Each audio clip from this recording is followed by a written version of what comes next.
Yikes. If you felt like Mike Pence's comments yesterday were a little over the top, don't worry. There's math to back it up. The Washington Post crunched the numbers. Turns out Pence praised Trump once every 12 seconds for 3 minutes straight.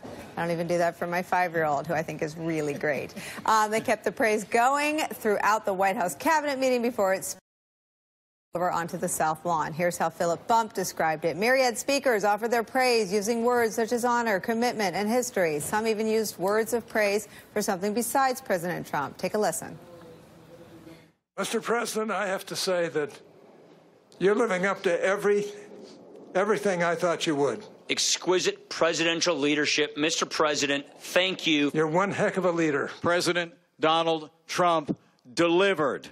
We would not be standing here today if it wasn't for you. This president hasn't even been in office for a year. This has been a year of extraordinary accomplishment for the Trump administration. And look at all the things that he's been able to get done. President Trump has been making history since the first day of this administration. This is one of the great privileges of my life, to stand here on the White House lawn with the President of the United States, who I love and appreciate so much. Thank you for your love for this country. And we're going to make this the greatest presidency that we've seen, not only in generations, but maybe ever. Paul Ryan just said, how good was that?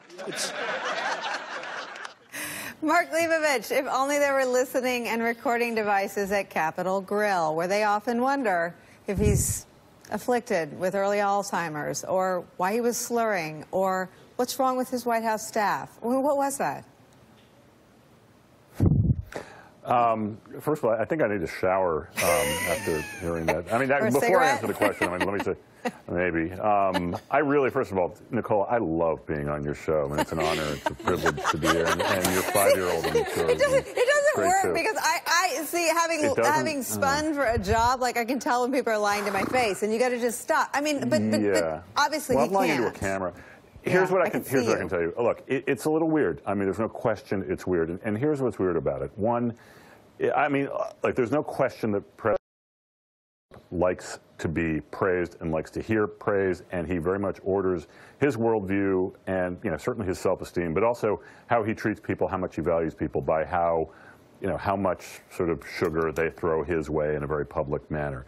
You know, the two things that are kind of interesting about that. One, it doesn't look normal. I mean, it is one thing. I mean, there's obviously a level of deference to a president that people will demonstrate in a public forum, and often a lot of genuine goodwill. I don't think a lot of objective people can watch that and think that it is genuine, normal. I mean, just like one thing on top of another, it almost becomes a bit of a joke. And the other part of this is, look, these people privately speak very differently. I don't. That was my point. I don't speak to. That was my point. I don't speak to Orrin Hatch differently, but we all know that Paul Ryan and Mitch McConnell, certainly over the last few months, have had private conversations in which they would probably laugh, or certainly Ryan would laugh at the sycophants. I mean, let's just say it. I mean, and David Brooks had reported in a column that that Donald Trump walked out of a meeting on Capitol Hill, and when senators read out the meeting to David Brooks, and he put this on the record in the New York Times, some of them wondered out loud, because he was so repetitious, if he was in the early stages of Alzheimer's. So, I mean, this is stuff that has not just been whispered, but has risen to the standards that David Brooks put it in a column. So the idea that what they say in public is so far, it's on another planet from what they say in private, not just about the president, but about this entire White House. Mark? Yeah, I mean, look, that's an exercise that we have seen, I mean, again, on a lot of matters. I mean, it's not just praise like that and others. I mean, there is, I mean, the sort of public-private dichotomy between how Republicans on the Hill speak about him than they do publicly is you know, pretty glaring to anyone who's plugged into this. I think the other sort of part of this is President Trump is objectively not very popular. If you look at his popularity ratings, you know, in the mid-30s, if you look at the recent polls. I mean, he's got a very, very solid core of support, obviously, whether it's shrinking or not, it's certainly there. But a lot of the reason these people like him and his supporters like him is they feel like he is very much antithetical to the kind of one sort of chummy behavior with people on Capitol Hill like Mitch McConnell and Paul Ryan and Orrin Hatch. And when they see him just clearly just being enveloped by that and sort of craving it and seeing it go on, I wonder how it plays with the base, which sort of appreciates a more raw approach to politics, which is something that he serves up to them on many other occasions. Rick Stengel, you wrote the book.